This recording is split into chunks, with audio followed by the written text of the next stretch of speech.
But I think you probably do need a grant writer, but Yeah. for what what we push through state level emergency management, they do a really good job at that stuff. I think, you know, if you start talking about the TOMS grants and all the other stuff that are out there, and that's just an example of one, I think, you know, you start leaning toward needing a professional grant writer at that point, so it's, Basically transfer the other parts of the county that we yeah. don't manage. Yeah, I'm with you. Cause there's funding out there that could help on quite a bit of stuff. Yeah, and that all is subject to change with the new administration and what that's gonna be and what, you know. Well, These they guys put a are, pause on a lot of grants. but they turned that all back on. Yep. Okay, good. So, yep, it's better, You got turned back on the same day. basically. Everybody's mad. Well, it's gonna affect, the one thing that is great is, and we just talked about it today, is Justin and Darren are helping the state become NIMS, the county become NIMS compliant. And some of, and keeping you guys to that level, and that's falls That under allows us to get emergency man- these, allows you to apply for some federal grants. yes, Yep. And other departments to apply for grants, because they can say, yes, we're part of the NIMS. So it all ties together. These guys are really good at keeping everybody ahead of that and keeping all the groups that need to be involved on that. And we struggle with that in other counties. Being NIMS compliant in other counties is a challenge. These guys have done real good at keeping everybody and getting everybody to the right level. And I appreciate you guys when you take the classes and buy in to take all those stupid classes well, online. he took the NIMS courses. Yep. I don't know what it stands for, but still. National Incident management system. National what? Incident management There system. it is, very Yep. good. We found out that we have responsibilities. Well, and that's the thing, is I don't think a lot of public officials and elected officials realize that Yeah. coming in. And I've said this for years, and it's not a slight on commissioners at all.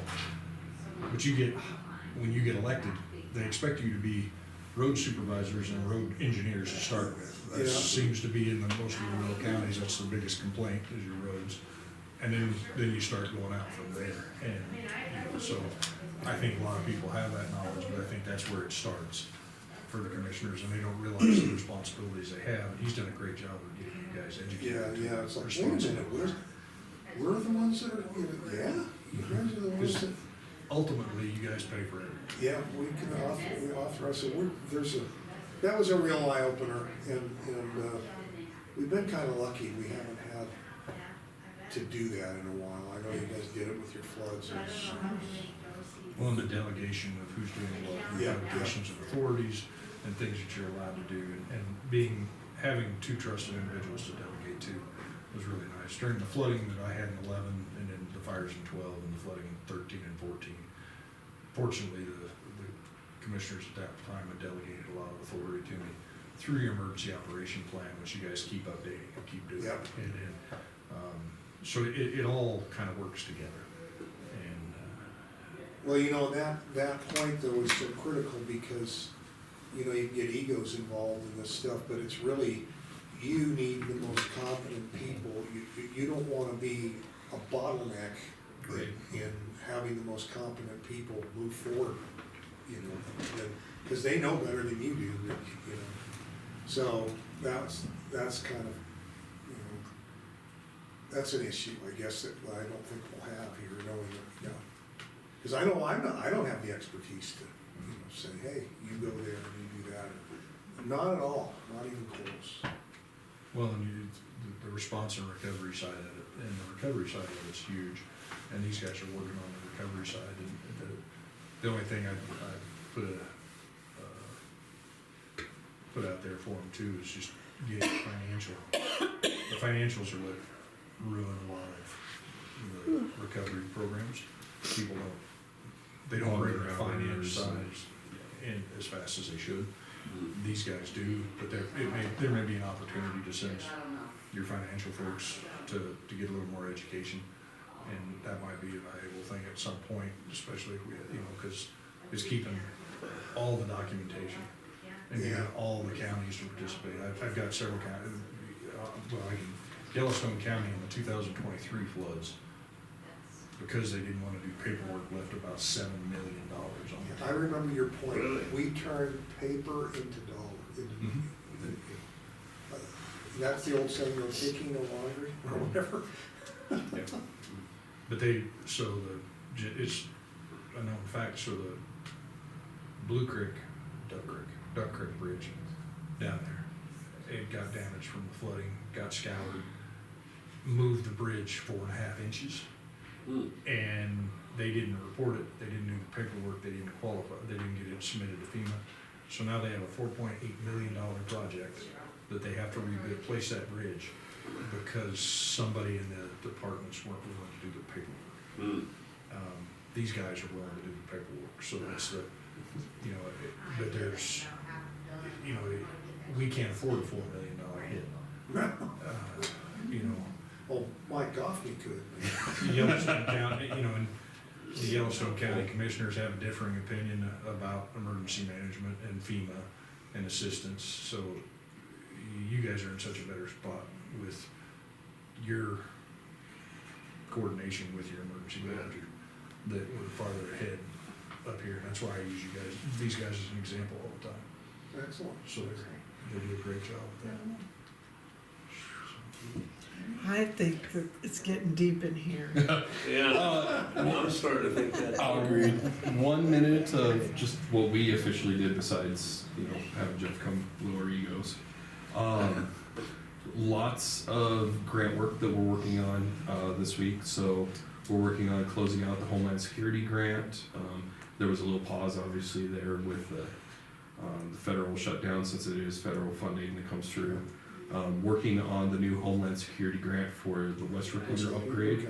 Okay. Sent out kind of the rough draft to a few key people to have them review it, make sure that I'm hitting all the high points. And Is that like gonna be 300-400? How big? that's the other thing, we're gonna have new numbers. We're probably looking at about 400,000. Okay. Because that was the more expensive project compared to the east. We originally got the $300,000 for that project. It ended up costing $360,000, which will be taken care of through 911 funds. So this other one will be about Good. 450, 400.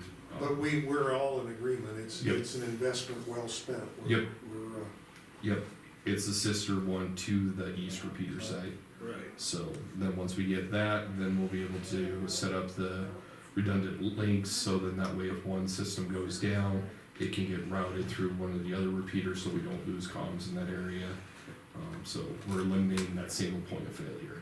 okay, And then getting all the stuff together for the audit that Jeff performed, and then of course probably next week we'll probably have to sit down and figure out what we need to do to put in our budget to move all the funds that are just general salary wages and JV them into, so it shows that paid. that's what you wanted to talk to me about, is Yeah, that, that was part and of the other it. thing too is, I committed to you with the earthwork for the Millstone, Yep, it's gonna be out of cap down, but we need to move some money in. yep, So we absolutely. come in, it's like 17 grand or 17 Yep. plus, Right around but we will do that. Yep, and we'll just have to do the paperwork trail to show, yep, And, because there's still a lot of money that you guys are gonna be handling yep, for that building or that, yep.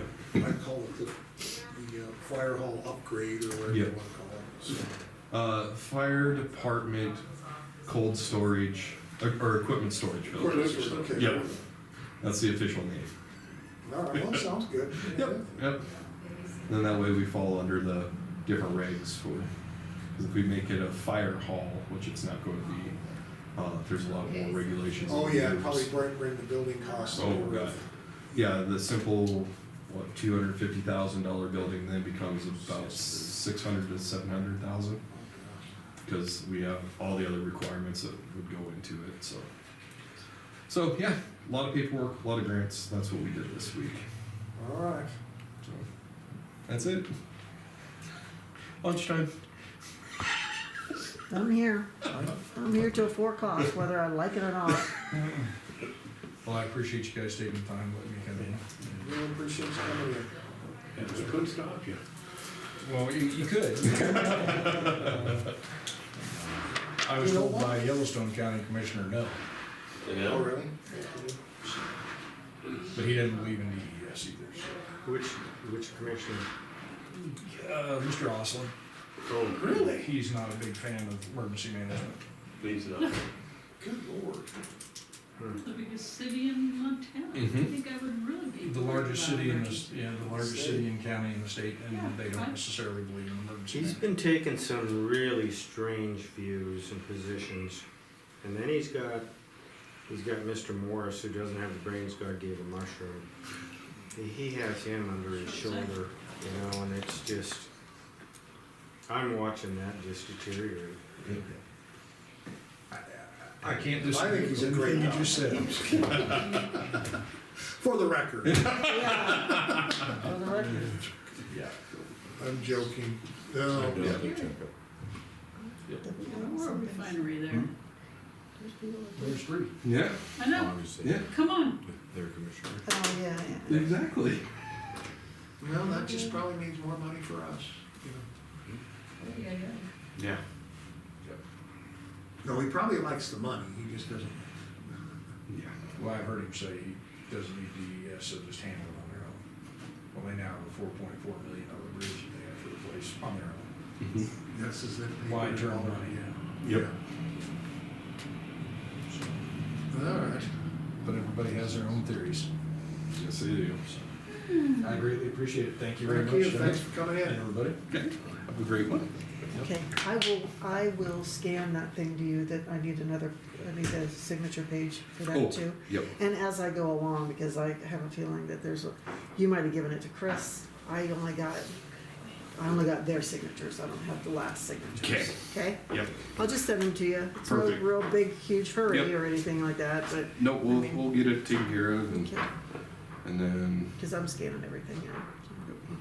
and actually Darren brought up a good point on the red metal one is we actually might have to have them, because we ended up not getting those vehicles, we got different So vehicles. change it. So, yeah, price and all that stayed the same, it was just, We didn't fill out anything when we were down Yep. there. so. Okay, and when they dropped them off, they just literally just dropped them off, said, thank you guys, and yeah, but, so.